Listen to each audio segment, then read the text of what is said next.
Hi, so today I'm joined with Dan Petrovich, who has always been someone I've admired within the industry. He's always been two steps ahead of the game. Back in 2013, there's a famous video now out there about how he said people would now be chatting with Google in 10 years' time and how agentic search will be around. People couldn't believe it back then, and roll on 12 years, it's where we are today.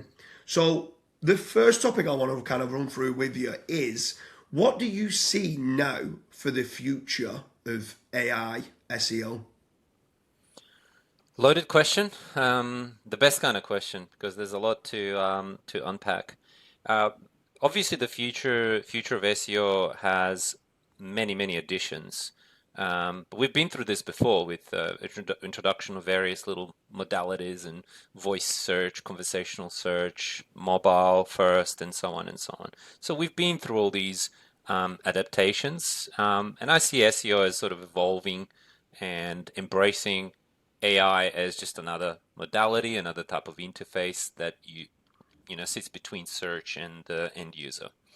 So there's going to be a lot more that an SEO needs to do, and I would imagine some companies will start specializing, and some consultants will start specializing. So some will say, "I'm an AI SEO," just like some people like, "I'm a app store optimization guy. I'm an a mobile SEO or like a local SEO and so on and so on."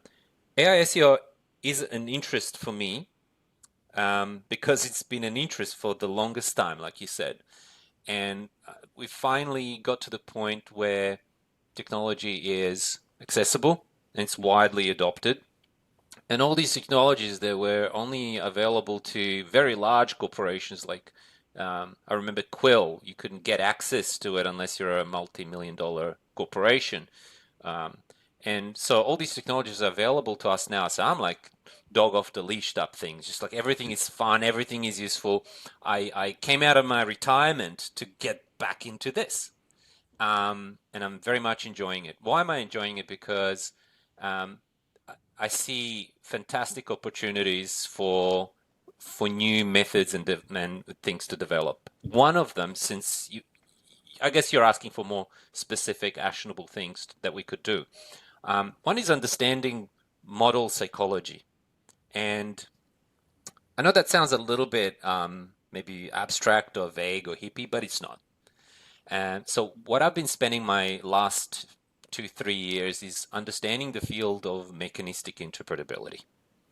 So mechanistic interpretability is understanding what models do and why, and what happens in their neural network when they do that. So similar to human psychology, you get input through ears, eyes, tactile, whatever, smell. So that's multimodal input gets into your brain and something happens. We don't know what happens, right? And tick tock, tick tock, and then output comes out. We make a decision. So psychologists, and this is what SEOs have to do now. We are now model psychologists. Um, so in psychology, I'm going to simplify, but basically we deal with, because there's a black box that's the brain minus the, I don't know if people can see. Can you see that far back? There's an EEG on my other desk there. Just see your two screens behind the on the table. Okay. Yeah, there's a electroencephalogram on my other desk. You plug it on your head and you see the brain waves, and you can kind of get a glimpse of what goes on, but it's not very sophisticated. Um, so in SEO space, we're now going to have to be probing the models and understanding what they do and why they do it. And um, effectively, what we're trying to understand is, yeah, there's input and then there's output. Now, the thing is, with open source models like Gemma, Llama, DeepSeek, all these others, we can actually get down to the very circuitry of what they actually do and why they do it. I'm not suggesting every SEO needs to geek out to that level and do all that. My findings indicate that small models like Gemma, built on the same data and technology that Gemini has been, has the same multidimensional geometry as Gemini. Basically, semantic concepts cluster together. You create vector embeddings for one, vector embeddings for the other, and they're rotated differently, and they still collapse on the same entities, same things. Um, Apple fruit, Apple technology, right? So um, then I realized there's a lot of work for us to do in model probing, entity associations, and so on and so on. And so, on a more practical level, the opportunity is in understanding how different inputs to the model affect its outputs. This is RAG, a retrieval augmented generation, which is basically just search. So the future of AI SEO is dealing with the interpretative layer on top of search. That's it. Models are too big, too expensive to train every day. They are trained a couple of times a year. Models are released, and then they rely on search for up-to-date information, for factual stuff to prevent hallucination. And there's no way around that. Not at this level of technology. Um, so we have this opportunity to analyze that. But there's also something below that, and that is the model's primary bias against or towards brands and associations in their entities. So there's an associative element. So when I say Dijon AI, what do you associate with this brand? And then the model says 1, 2, 3, 4, and lists the things. That's a very smooth, elegant, efficient way of probing models. Basically mapping the associations that the models have towards a brand. Then you flip that around and you say AI SEO, what brands do you associate with that? And you start saying Dijon AI, iPull Rank, MSIV, blah, blah, blah, all the others, right? So you're doing bidirectional probing, mapping that space of models' choices, which reflects the model's pre-training, post-training, reinforcement learning, fine-tuning, etc., etc. So this is the stuff model would say even if it wasn't grounded in search. And you need to understand that because this influences its choices once it's furnished with the grounding data. And so these to me are the most important things to understand. Now, of course, these top level concepts do break down into specifics. For example, we used to have click-through rate optimization. Click-through rate optimization adjusts titles, descriptions, schema, and so on to make the SERPs more clickable, more attractive for humans. Now we have selection rate optimization. Selection rate optimization, there's no clicks with machines. They select things. So we are now trying to make your brand, your search grounding snippet more attractive for a machine to select. And understanding what works and what doesn't work is a kind of a big deal. The good news is that surveying people is really difficult because you got to do this, surveys and polls, collect the data. Sometimes people are tired. Sometimes they are lying to you, this and that. And it was kind of like an annoying process. Surveying models is pretty sweet. I've never heard anyone talk about selection rate optimization. I've seen a lot of people obsessed in the SEO industry with CTR and conversion rate optimization. But like you said, with regards to the LLMs, there's no clicks. There's just selections that they're pulling in from the data. And there was something else there that you touched upon with regards to the human brain. And I'm going to try to kind of do it from a human standpoint. So if you come to a restaurant and you get a plate of food, and on that plate of food, it's presented very nicely, you actually quite like the taste of it, but you don't like, let's say, the smell of the food. It could be a specific fish and it doesn't smell very nice, but it might taste and look presentable. Or it could be that it smells nice, but it don't really taste very good. And you spoke about the input into the brain, and then the black box in the brain decides whether they're going to order that again or not order that piece of food again. That's like how humans, and sometimes it could be like the smell of the food far outweighs the taste, that they can't have that again. What I'm trying to get to here is these multiple models that are coming along with regards to whether it is within RAG, which could be semantic content, it could be third-party corroboration, reviews, and all different things. Within that, in your opinion, with regards to the future of AI SEO, is there anything that you feel outweighs? Is it literally down to your semantic content network and how deep you go, touching upon the entities and entity SEO and touching upon those, or is third party, like, is backlinks important? But with, I'm not bothered about the page rank and the link juice. That third party corroboration of reviews proving what you're saying on your website becomes more important? Or is it the content on your website and semantic content's now become more important than ever? What's your thoughts of, because some people seem obsessed with on page and some people are obsessed with links. You don't get many that kind of merge together and understand actually just do all things correctly and all things right. What's your thoughts on that? Is this something that you're feeling at present has got a Midas touch, so to speak, with ranking in LLMs, or is it just do everything the best you can?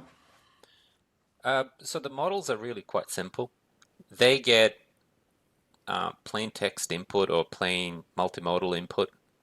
There's none of that sophistication that we have in the search pipelines, believe it or not.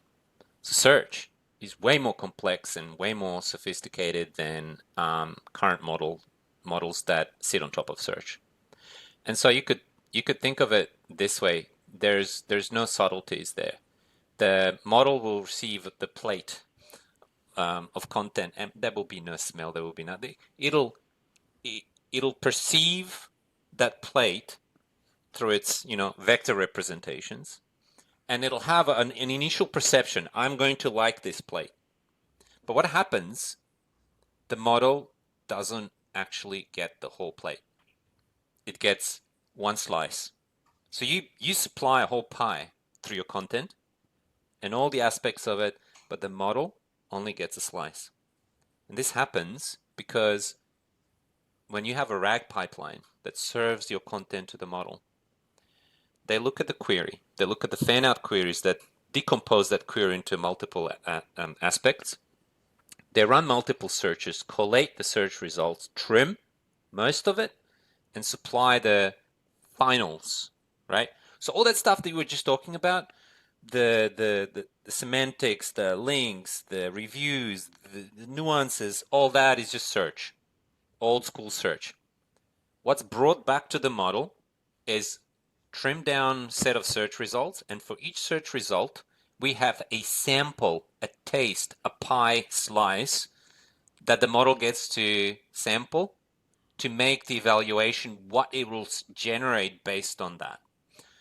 That's a huge problem, actually, because you might have a page that's like 2,000 words, and model will pick 400 words or 500 words out of that and represent your content, your product, your service, your brand, your message in that little condensed form. It will not be doing abstractive summarization, so it's not going to be destroying your words.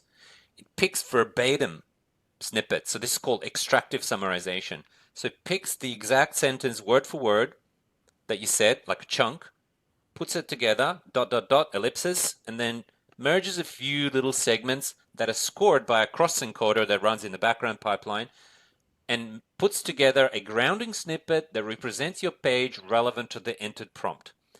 That, plus all the competing results, plus the prompt, gets smooshed together and then goes to the model as input. That's it. No schema, no sophistication, nothing. Just plain text, unless you also have like imagery and stuff that goes as multimodal input to the model. That's a bit of a different story. Like if you attach an image to say AI mode or Gemini, GPT, but that also gets treated as a vector as well.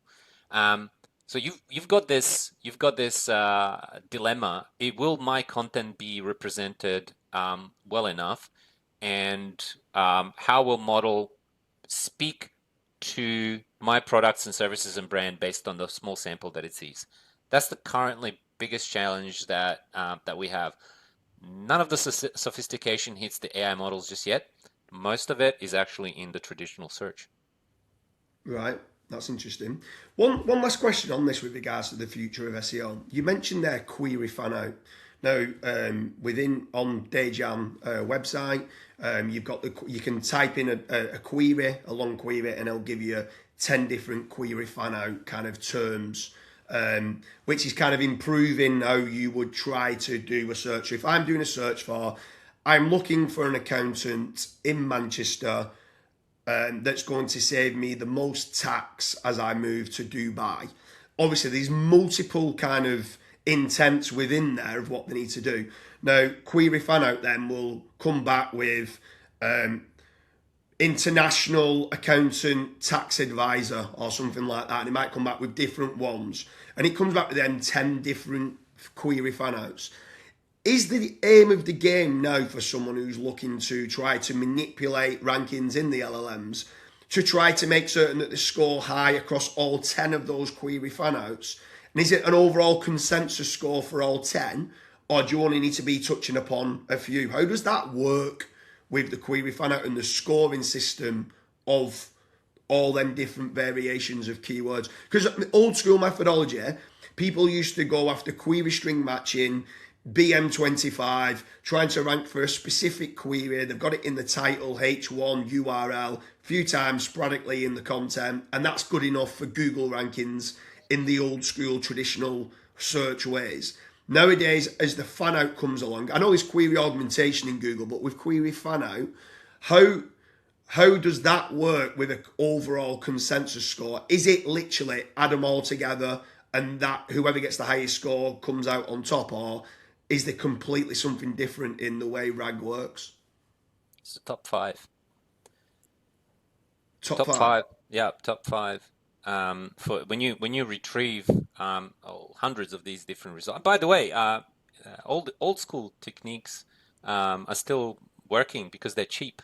Google still relies on like the first round gets picked up the cheapest method possible. Semantic search kicks in only on a re-ranking level. Yeah. So let's say you run 7 different fan out queries based on a prompt, which address different dimensionalities, different aspects of the prompt. So that will bring, let's say let's simplify it. So that brings us 700 different results. Let's go that deep. So what happens? There's an attrition filtering that happens in the back end process. So in this RAG pipeline that serves Gemini 3 in AI mode, for example, or eGPT, those results are collected and then trimmed down to a narrowed down selection. So some of them will be from one query, some of them will be from the other query. So there's a level of layer abstraction you have no control over, right? And you as an SEO, you can't really do anything. This is again traditional SEO, just trying to rank well for those queries.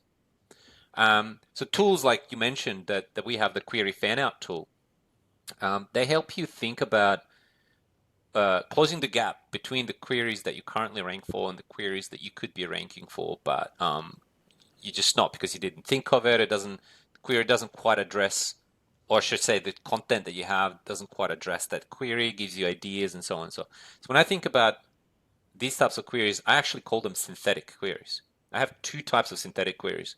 One is, I'm going to simplify, but let's say, Dijon AI, what queries would a user type in, non-branded queries user would type in to Google to find results from this brand? And then I generate a variety of search queries from model's head as to what it thinks is relevant to my brand, and then it gives me a number of things. So that I do a Venn diagram. I find what's already in Search Console, what's not in a Search Console, what overlaps, and what is the gap. So then I try to close the gap through generation of the content. So that's pure synthetic queries. Fan-out queries are a form of synthetic queries that are resulting from the decomposition of the prompt. And you could have a fan-out query that actually matches your Search Console data. You already rank for that organically, but there'll be a subset of that will become one of your synthetic queries that are not there yet, but an opportunity queries, right? And that becomes an optimization opportunity. Now, if you do this a lot, you will realize that there's almost an infinite amount of new fan-out queries that you could generate, and you just keep the loop going, and you just go endlessly. So you can't just generate 1 million content pages, one for each query. I don't think that's a good strategy. And Google's pretty good at semantic understanding. So I think you need to bring it down to the basics, understand what are the primary entities you're trying to cover, what potential search queries stem out of those, and group them, create a graph of concepts and how these map out. So once you've mapped out the entities, the associated synthetic and organic queries, PPC queries, then you sort of branching out into prompts. You're doing prompt generation, but I would draw the line at prompt tracking, right? So this is a hot topic in AI SEO, and people are like, oh, they have okay, I have 100 different prompts, and I'm tracking these prompts every day to see how I'm ranking for them. Absolute nonsense. I don't see any utility in such things. I do this myself actually as a one-off research. I get my insights. I change the prompts. I provide insights, but regular tracking is absolute nonsense. So there's another aspect to that. That is that when you come to an ongoing tracking, you want to probe those relationships, and I do it in two ways. One is the probing that I mentioned earlier, associative probing. But there's another aspect.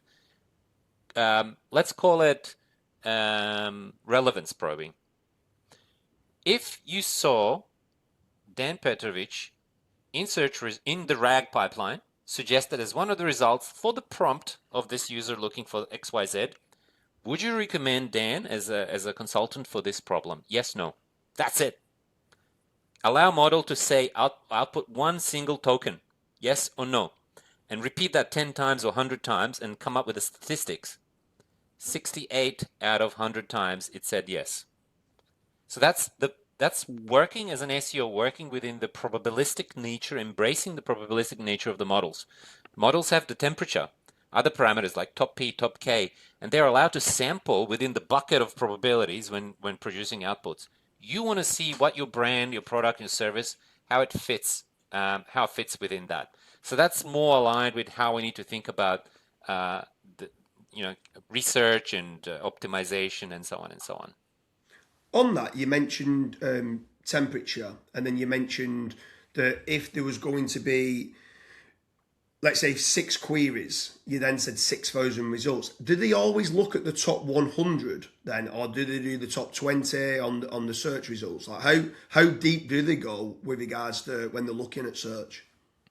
Oh, the models don't make those choices. When I was talking about temperature and sampling depth and width and all that, that's just next word prediction. So basically, how much energy does the model have to sample, how wide and how deep? That's it. All that other stuff, again, just traditional SEO. Anything to do with search results and how much and what's presented is Google's software choices in the back end, processing the information that will be served to the model as sort of like on a silver platter, here you go type thing, right? So all that, like to influence all that, you just need to influence the traditional search.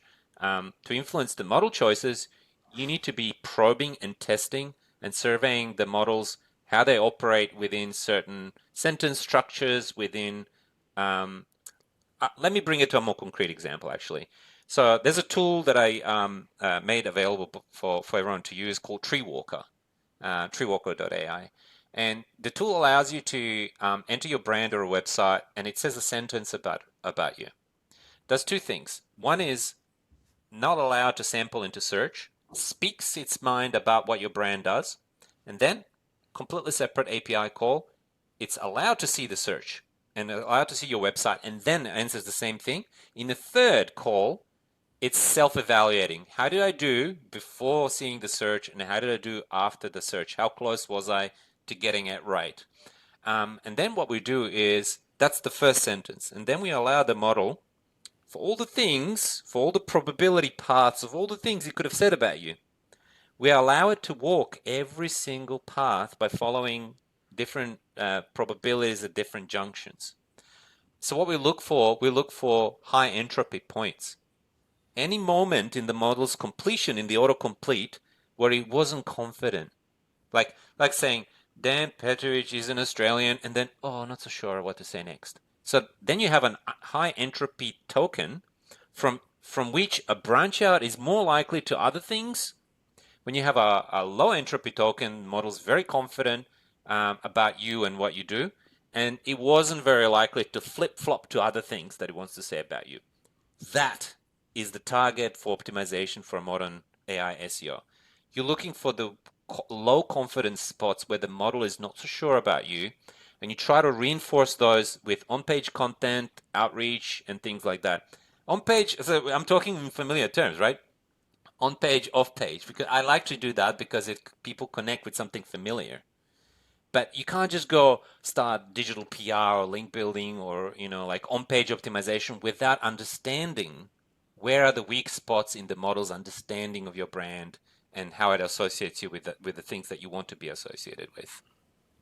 Yeah, for sure. So when you're talking then, let's say about link building and off page, are you more bothered about it's mainly about confidence and clarity nowadays than let's say link juice and page rank? It's going, I'm going to reiterate who I am, what I do, get that confidence score up and that clarity of who your brand is or who you are as an individual, and looking at that third party corroboration more than let's say page rank and DR and what people traditionally was looking at.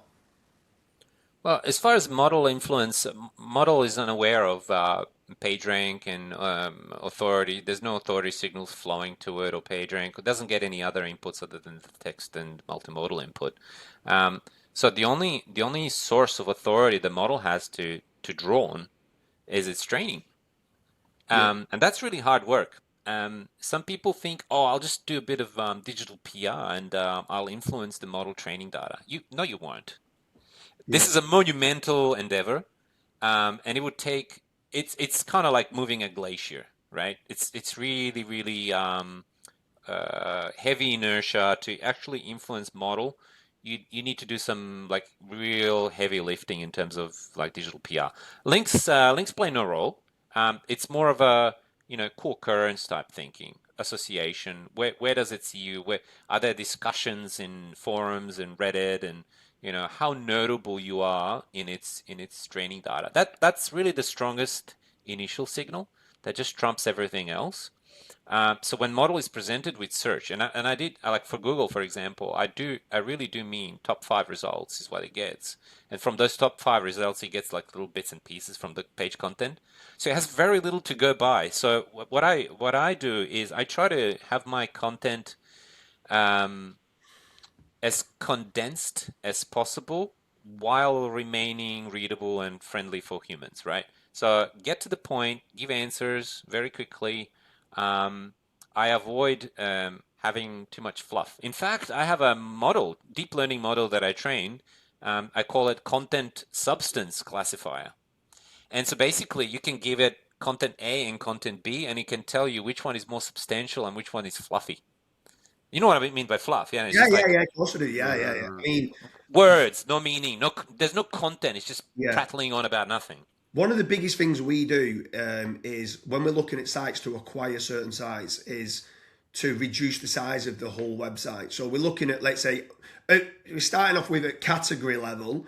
That category, it's not ranking, it's topic dilution, let's delete that. Then specific pages that might be cannibalizing or thinking that there's no value to this, deleting those. And then, like you said, we're going then at heading level and paragraph level, sentence level, all the way down in time to word level of just being, why is that fluff on? What's could you answer that question in less words, but still keeping the main part of what's needed on that page? Could we change that from a 2,000 word article to a 1,000 word article, but keeping the substance of what's needed? And that's kind of, we're looking to acquire those sites all the time. The ones that have gone writing, because everyone says word count says it's got to be 5,000 words, so they write 4,500 words of fluff and there's no substance to it. So Yeah. I love removing fluff.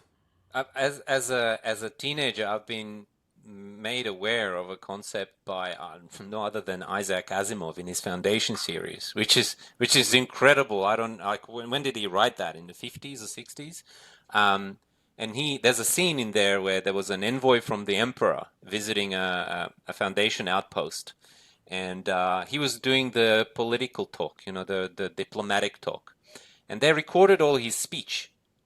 And the linguist in the foundation analyzed his content of all the things he was saying, and they used mathematics to do natural language processing, amazing stuff for a sci-fi book. And they said when they cross everything out, when they equalize all the formulas, when they distill everything, he said nothing. Yeah, yeah, And so it's like he was there for 3 days. He spoke a lot, much talk, and when equalize everything, he didn't actually say anything of substance. And this is a problem with web content, because we have both humans and machines who have attention patterns effectively. Humans are drawn to like visual cues, like bullet points and so on. Models are drawn to.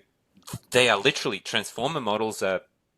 That's in their DNA. They're drawn to, and they run on attention patterns. That's the foundation paper that kickstarted this whole revolution is called "Attention is All You Need." So it's these attention patterns in the model's multidimensional structure is that draws the model's focus on certain things and make it flow from there. So we see the page of content, and the model will see the page of content, but the model will have different attention patterns. That's worth investigating and understanding what draws their attention, what draws human attention. But I suppose if you had a very long blah blah blah content that doesn't really say much, you're kind of getting lost, especially lost in the middle. That we found that it's fascinating research that came out quite recently is that models pay attention to the beginning and to the end, and they kind of like get lost in the middle. And I think the same happens for humans. yeah, I did a follow up to my research that I have an old article saying here's why nobody reads your content, because people don't read anything. They just scan things and see. They're trying to like content is trying to sell itself to the reader, and if it's sold, then the reader reads the whole thing. But up to that point, it's just scanning, and people often scroll down and read just the bottom or like the comments to get the TLDR out of that. Now we've got AI sitting between the content and the humans, and humans saying, just give me the TLDR. And the model does the utility, basically preventing time wasting for a human by digesting that comment for us. So you have to think about that. It's like if you have pointless content on your page, that's going to be trimmed down by both users and AI. So what are you even doing with that? So that's very instructive on how we should write for the web. Actually, journalists know how to write because they use the inverted pyramid. Get to the yeah. point, main news, and then the secondary details. Anything tertiary that's not important, leave it to the bottom, because back in the day, it might get cut off and not make it to the news. So you want the most important, most salient parts to be at the very top. Yeah. If you follow that principle, you'll be good with in the AI age. Yeah, there's a lot of like teachings with regards to semantic SEO, and they always say in the macro content, so at the top of the page, get all that information in. The micro then is covering all the secondaries. But I've got two last questions on the future of AI SEO. Before you mentioned the yes and no, and let's say you said that you got a yes for 68 and then you got a no for 32 as being an example. Would you, on the ones where you got a no, try to go in and influence if you wanted it to be a yes? Would you be going, okay, I've got now optimization that I can be doing, progressive optimization, maybe new pages or whatever, to try and go, why are these 38 or 32, sorry, showing no? And then going, okay, I now need to influence them to be yeses to build that score up. Yeah, definitely go after that. There are two paths to it. One is very difficult and long. I already mentioned it, influencing model training data. That takes time and a lot of effort. But you have to do it. If you don't do it, you're not gonna catch up to it at any time. So that's a slow burn type effort. Um, what you can do more immediately is you can make quick on-page changes and influence RAG, and you can do third-party citations, even though if you're not one of the cited URLs entering because the model chose not to include you, you can still do a form of outreach similar to how you do link building and getting yourself into the results that are already cited. Now here's the trick. when you're doing citation mining, you're probing the model for a variety of different prompts. And this is what I mean, like you should be prompting the models and surveying that, but not to track the rankings or visibility over time, or talk silly things like prompt volumes. Yeah.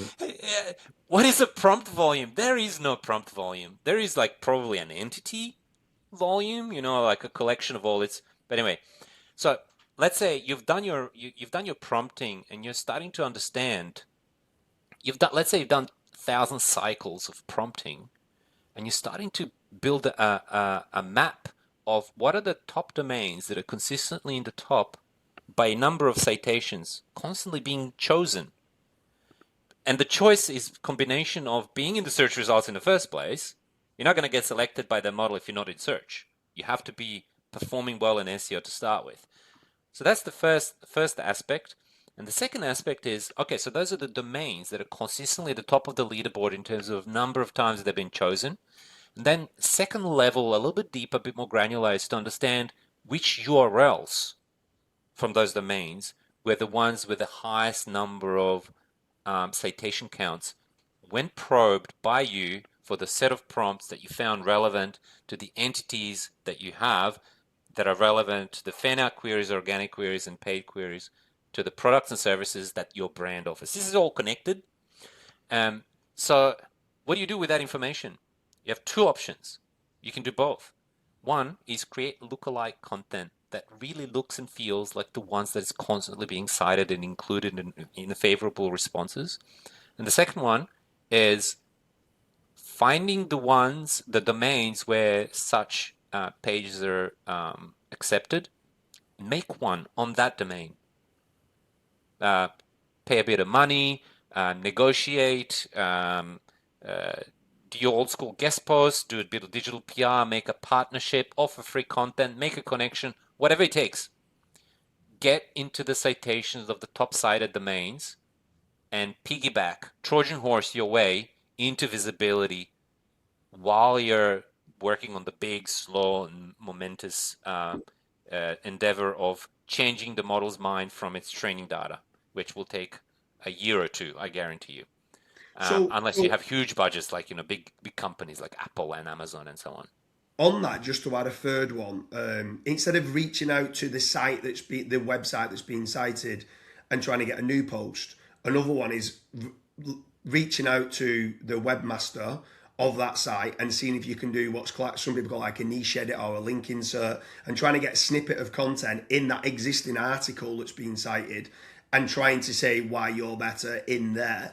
That is the URL that's being cited as well. So that's just another potential option. I mean, we try and do both. We try and do, let's say, new guest posts or new press releases looking very similar to what's already been cited and trying to outrank that one, so hopefully this one gets cited, and then doing like an optimization, trying to come back with something to the owner to say, this is slightly out of date, here's a newer version of it. And sometimes they'll end up putting your brand in there and that side. But one, you mentioned treewalker.ai, and you mentioned that you can do it where it doesn't go to the search and then it goes to the search and shows the difference. And you just mentioned there about influencing it and it can take a while. If it was showing positive in the search but wasn't when it wasn't able to go to the search, how long does it take approximately for it to get into the training models? Is it a year? Is it 6 months? Or is it literally the next time they run the training data, then it'll be using that information? Yeah. So I have one case study. Yeah. One. And I think we got a little bit lucky as well. So it's a brand based in Germany called Awire. They do custom sports jerseys, and they produce like their German brand. They produce the top quality stuff. Like their jerseys are sublimation printing. It's just the best. And so their business model is they have like an online 3D configurator, and you build your own little design, and you'll make an order, decide for your cycling team or your soccer team or whatever. And so you submit, and then it arrives. It doesn't matter where in the world. So they're distributing their goods worldwide. But guess what? During this probing, the yes no probabilities, tree walker investigations, associative mining, and so on and so on, we've been noticing that GPT and Gemini are constantly excluding them from making recommendations when the user is outside of Europe and Germany. And we're like, okay, what's going on? Try this, try that, nothing works. And so we decided to just go on like, sort of like a lean building campaign. And we did just, associative, I don't even know what to call, like associative PR, like Hawaii, USA, Yeah, Hawaii, America, just yeah, mentioning things that we want to be. And also we like Hawaii, Nike, Adidas, putting them with the big boys. yeah, Because we noticed those fluctuate least in the when we do the visibility tracking. So you do visibility tracking day by day or week by week, and you're seeing high level of oscillations for low authority brands, and you see low level of oscillations for high authority brands. So Nike, Adidas, and Under Armour were sitting right at the top, like glued in. It was like looking at a guitar string. The ranking charts weren't moving. Only at the bottom stuff was just undulating, right? And so what we did is we started that campaign. It didn't like I almost gave up on it. It took us like 6 months. What happened? Obviously, it should have been in hindsight. It should have been obvious to me. Nothing happens until Google releases a new model because yeah, you don't get to influence the model that's already been launched. That one's frozen in time back in its training data. And no matter what you do, so once the model. So this was Gemini 2. When Gemini 2.5 was released, when we switch off the grounding with search, then Awaya started becoming one of the natively suggested results based on raw model memory, no search grounding. And so that was a big celebration moment. But so that took 6 months. I don't know how long it takes. I'm saying like we were maybe a little bit lucky with timing, a little bit lucky with the fact that it got in. Um, but what did work was basic SEO. And then it worked within the week. So what we did is we removed the um, GmbH and we placed LLC, and we put American phone number and an address because they have a local address in the US. And that basic, it's kind of like local SEO optimization. So we did that, and when model picked up on that, especially because Google gets full cached HTML of the page. So when it's grounding with a page, it gets to see those signals. And so when we ask, would you recommend this page? Yes. So when grounded with search, within 1 week we got them in. Um, Ungrounded, natively selected, took six months ish. I could be 5, could be 7. I'm not exactly sure, but about that. I would say to be safe, if you influence the model's behavior within a year, you did well. yeah. That makes sense. So anyone who's watching this, we hope you like the video. This was actually only meant to be a 10 to 15 minute video, but I absolutely love speaking with Dan Petrovich. He is always 2 steps ahead of the game. Make certain there is a few other videos. Check the links in the description. There's one on being a dadtrepreneur. So as being a father and also an entrepreneur, I ask him certain questions with how to raise kids in the AI era. There's one about how to optimize for the LLMs and then how AI is impacting link building. Dan, it's been an absolute pleasure. Thank you very much. Thank you.